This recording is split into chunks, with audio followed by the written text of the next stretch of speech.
विद्यार्थी बंधुओं, आप सभी का चांद सर की यूट्यूब क्लासेस में पुनः स्वागत है। आज का विषय भारत के महत्वपूर्ण स्थलों की जानकारी देना, पार्ट 2। आप सब लोग जो है इसके पहले हिमाचल प्रदेश तक तो उत्तराखंड तक की जानकारी दी गई थी और उत्तराखंड में बताया गया था कि वह स्थान जहां भारत का पहला राष्ट्रीय उद्यान स्थित है, जिम कॉर्बेट राष्ट्रीय उद्यान 1936 में इसकी स्थापना हुई थी। और इसके आगे हम चलते हैं झारखंड के बारे में। हजारीबाग क्यों प्रसिद्ध है और कहाँ पर है, तो नक्शे पर देखेंगे।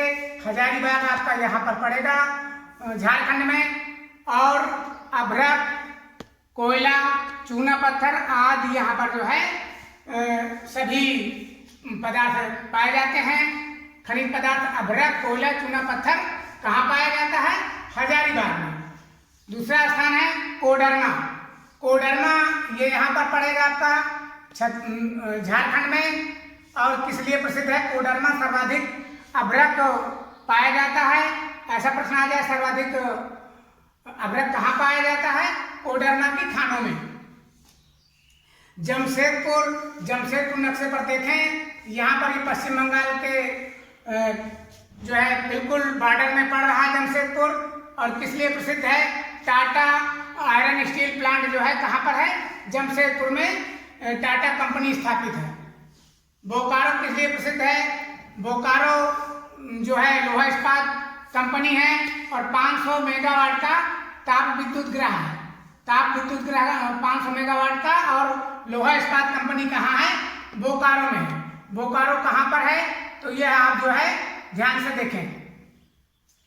रांची किस लिए प्रसिद्ध है? पहली बात तो ये क्या कहते झारखंड की राजधानी है और यहाँ क्रिकेटर महेंद्र सिंह धोनी है।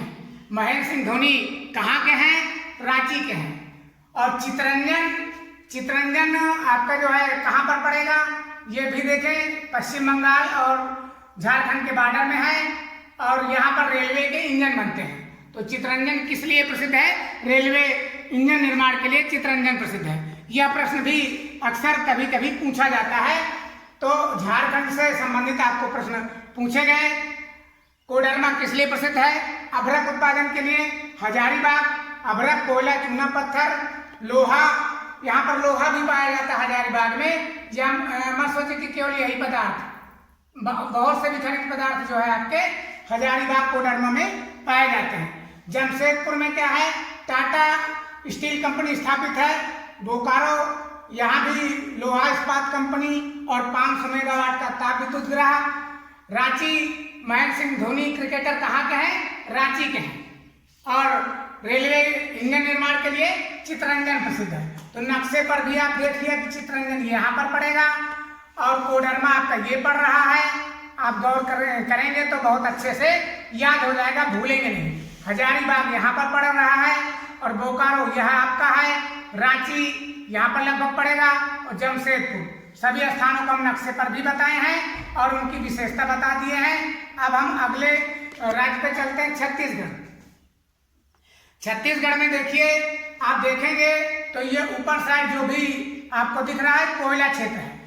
चूंकि उत्तरी छत्तीसगढ़ में कोयला पाया जाता है और दक्षिणी ये दोनों पठारी क्षेत्र हैं, और बीच का ही क्षेत्र इसमें जो है कृषि और अन्य कारखानों के लिए उपयोगी है। तो कोयला कहाँ कहाँ पाया जाता है? देखिए, सोनहट, सूरजपुर, कोरबा, घरगोड़ा और रामगढ़, ये जो है कोयला उत्पादक क्षेत्र है। अब एक आप अमूमन यह जानकारी कर लें कि कोयला छत्तीसगढ़ में पाया जाता है, खूब भरपेट पाया जाता है, लेकिन कहाँ पाया जाता है? उत्तरी क्षेत्र में कोयला बहुत पाया जाता है। यह आपको जानकारी हो जाएगी। उत्तर क्षेत्र का कोई भी जिला याद होगा तो आप कोयला उत्पादित स्थान जो है जान जाएंगे। अब अगला है लोहा इस्पात उद्योग कहाँ पर विकसित है? लोहा इस्पात उद्योग जो है ये आपका रायपुर, भिलाई, दुर्ग, ये स्थान जो है रायपुर के आसपास जो है कोयला की बहुत सी फैक्ट्रियां स्थापित हैं। अगर ऐसा भरने के लिए आ जाए तो भी भर लेंगे, स्थान पूछ ले तो भी आप जो है आराम से उसको लिख सकते हैं। बलौदा बाजार, यह आपका बलौदा बाजार है। बलौदा बाजार किस लिए प्रसिद्ध है? तो भैया सीमेंट उद्योग के लिए ये बलौदा बाजार प्रसिद्ध है। यह सीमेंट उद्योग का हब बना हुआ है। क्यों बना हुआ है? चूंकि यहाँ पर चूना पत्थर जिप्सम मिट्टी पाई जाती है और आप देख रहे हैं कि छत्तीसगढ़ में कोयला खूब पाया जाता है। कोयला और जिप्सम मिट्टी मिल गई तो सीमेंट बन गया। और यह सब रोड से भी जुड़ा हुआ है, सस्ते मजदूर भी मिल रहे हैं, इसलिए सीमेंट उद्योग जो है बलौदा बाजार में विकसित है। कभी कभी प्रश्न आ जाता है कि बलौदा बाजार सीमेंट का हब क्यों बना हुआ है, तो आप इसको बखूबी उत्तर दे सकते हैं। बस्तर का पठार आपका ये बस्तर है और बस्तर का पठार किस लिए प्रसिद्ध है? यह खनिजों के लिए प्रसिद्ध है। यहाँ पर कौन कौन से खनिज पाए जाते हैं? तांबा, टिन, लोहा आदि बहुत प्रकार के खनिज जो है इस बस्तर के पठार में पाए जाते हैं। तो यह पठारी भाग हो गया आपका, और यह आपका जो है कोयला वाला क्षेत्र हो गया उत्तरी। बीच का क्षेत्र ही कृषि और उद्योग धंधे के उपयोगी है। ये आपका एक स्थान मिल रहा है कांकेर। कांकेर में क्या है? चर्रे मर्रे झरना है और प्राकृतिक सुंदरता के लिए, पर्यटन के लिए आपका कांकेर प्रसिद्ध है। कांकेर आप नक्शे पर देख लीजिए कहाँ पर है, क्यों प्रसिद्ध है, आपको बताया गया क्या चर्रे मर्रे झरना है। चर्रे मर्रे झरना कहाँ है? कांकेर में है। क्यों प्रसिद्ध है? पर्यटन के लिए प्रसिद्ध है। बलौदा बाजार कहाँ है? छत्तीसगढ़ में है। बलौदा बाजार क्यों प्रसिद्ध है? सीमेंट उद्योग के लिए आपका बलौदा बाजार है। कोरबा क्यों प्रसिद्ध है? तो भैया कोरबा में भी ताप विद्युत ग्रह लगभग 4200 मेगावाट का कोरबा में है। और ये बगल में आपको दिख रहा है कवर्धा। कवर्धा क्यों प्रसिद्ध है? ये कबीर धाम इसको बोलते हैं या कवर्धा बोलते हैं। तो आप इसके बारे में भी जान चुके हैं। मुझे लगता है छत्तीसगढ़ में भी अगर कोई प्रश्न ऐसे टकराए, कोयला उत्पादक स्थान कहाँ है, तो उत्तरी छत्तीसगढ़ में। और बस्तर के पठार में क्या पाए जाते हैं? तो इसमें तमाम प्रकार के खनिज पाए जाते हैं। तांबा, टिन, लोहा आदि जो है खनिज कहाँ पाए जाते हैं? बस्तर के पठार में। तो इस तरीके से आपको यह जानकारी हो गई कि तांबा लोहा कहाँ पाया जाता है, कोयला कहाँ पाया जाता है, सीमेंट के कारखाने कहाँ विकसित हैं और लोहा की फैक्ट्रियां छत्तीसगढ़ में कहाँ विकसित है। तो ज्यादातर लोहे की फैक्ट्रियां आपको रायपुर, भिलाई, दुर्ग इसी क्षेत्र में, बिल्कुल ये जीटी रोड में जो है ये जो एक मार्ग गया हुआ है उसी पर सब विकसित है। अब आगे आप आते हैं पश्चिम बंगाल में। पश्चिम बंगाल ये आपका नक्शा बना हुआ है। अब इसमें देखिए वह स्थान जहाँ ईडन गार्डन स्टेडियम स्थित है। ईडन गार्डन स्टेडियम कहाँ स्थित है? कलकत्ता में स्थित है, जिसकी क्षमता 1 लाख व्यक्तियों की है। चूंकि भारत में इससे बड़ा कोई भी स्टेडियम, क्रिकेट स्टेडियम नहीं है। ईडन गार्डन स्टेडियम भारत का सबसे बड़ा स्टेडियम है और विश्व का दूसरे नंबर का है।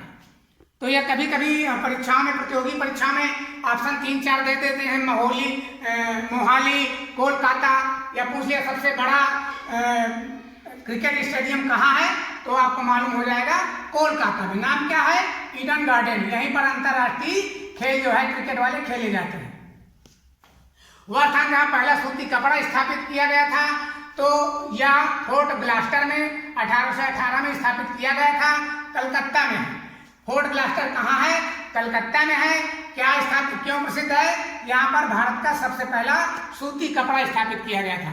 तो यह भी प्रश्न कभी कभी प्रतियोगी परीक्षा में भी पूछा जाता है और हाई स्कूल में भी पूछा जाता है कि सूती का पहला कपड़ा कहाँ स्थापित हुआ?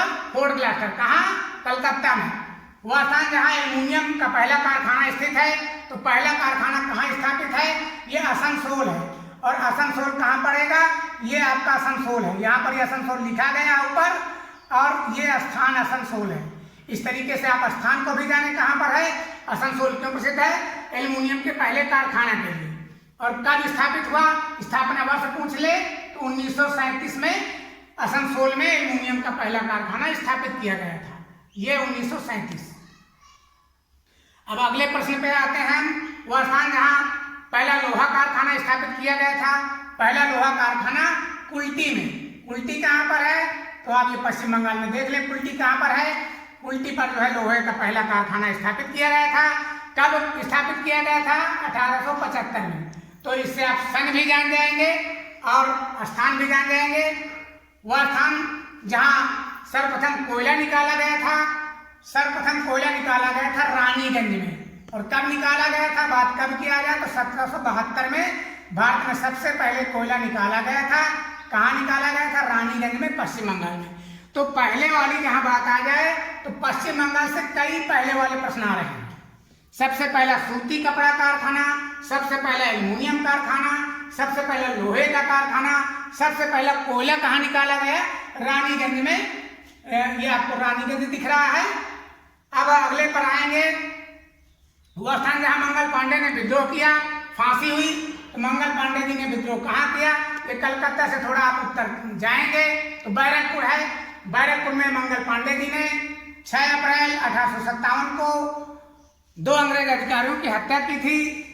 सर्जेंट बाग और जो है लेफ्टिनेंट बाग और सर्जेंट ह्यूरसन की हत्या मंगल पांडे जी ने 6 अप्रैल को किया था और इनको फांसी 8 अप्रैल 1857 को हुई थी।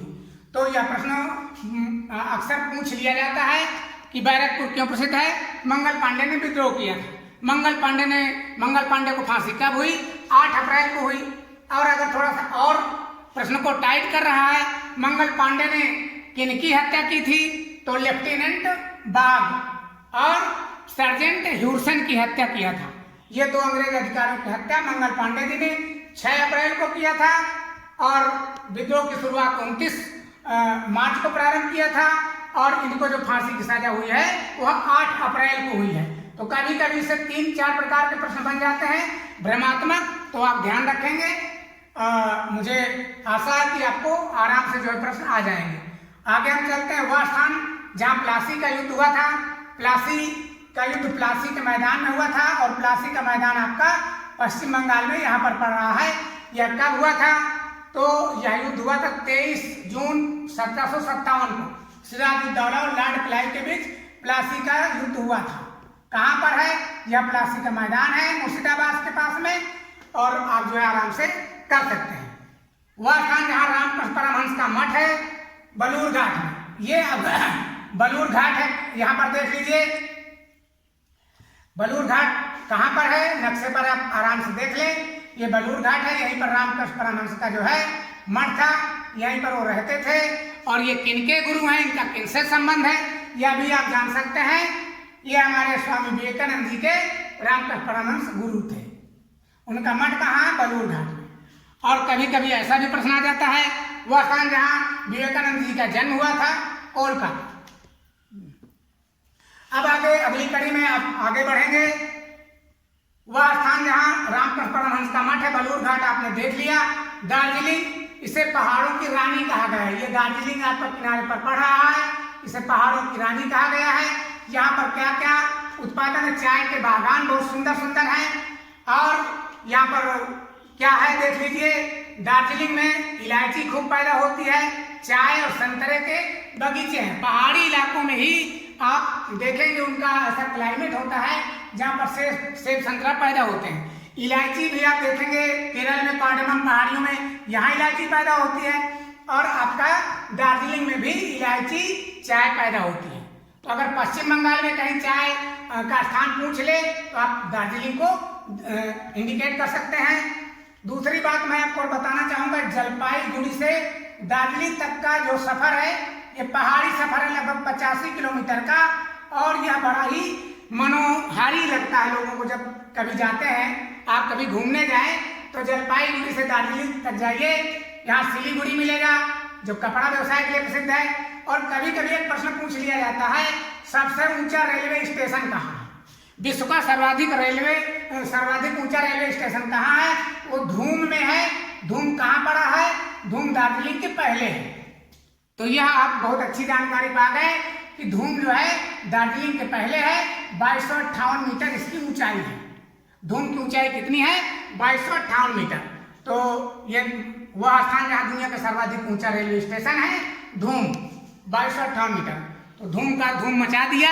अब आगे हम चलते हैं उत्तर प्रदेश में। इसके पहले एक बार इन्हीं प्रश्नों को हम रिपीट करते हैं। वह स्थान जहाँ भारत का सबसे बड़ा क्रिकेट स्टेडियम है, ईडन गार्डन, कोलकाता। वह स्थान जहाँ भारत की सबसे पहली सूती कपड़ा कारखाना लगा था, फोर्ट ग्लास्टर। सबसे पहला एल्युमिनियम कारखाना आसनसोल। सबसे पहला कोयला कहाँ निकला था? रानीगंज में। बैरकपुर क्यों प्रसिद्ध है? यहाँ मंगल पांडे ने विद्रोह किया था। प्लासी का मैदान क्यों प्रसिद्ध है? यहाँ पर सिराजुद्दौला और लाल किला के बीच युद्ध हुआ था 23 जून 1757 को। सिराजुद्दौला मारा गया था। बलूर घाट क्यों प्रसिद्ध है? बलूर घाट आप जानते हैं रामकृष्ण परमहंस जी का मठ था, यहीं पर वो रहा करते थे, काली जी की उपासना किया करते थे। रामकृष्ण परमहंस किसके गुरु थे? स्वामी विवेकानंद जी के। स्वामी विवेकानंद जी कहाँ पैदा हुए थे? कोलकाता। और दार्जिलिंग क्यों प्रसिद्ध है? चाय बगीचे के लिए प्रसिद्ध है, इलायची उत्पादन के लिए, सेब संतरा उत्पादन के लिए प्रसिद्ध है। और मैंने आपको बताया कि जलपाईगुड़ी से दार्जिलिंग तक का जो पहाड़ी सफर है बड़ा ही मनोहारी है और दार्जिलिंग को पहाड़ों की रानी कहा गया है। विश्व का सर्वाधिक ऊंचा रेलवे स्टेशन धूम में है, जिसकी ऊंचाई 2258 मीटर है। चलिए हम अगले राज्य पर चलते हैं, उत्तर प्रदेश। अगले पार्ट 3 पर उत्तर प्रदेश और बिहार का अध्ययन कराएंगे। अब तक सुनने के लिए बहुत बहुत धन्यवाद।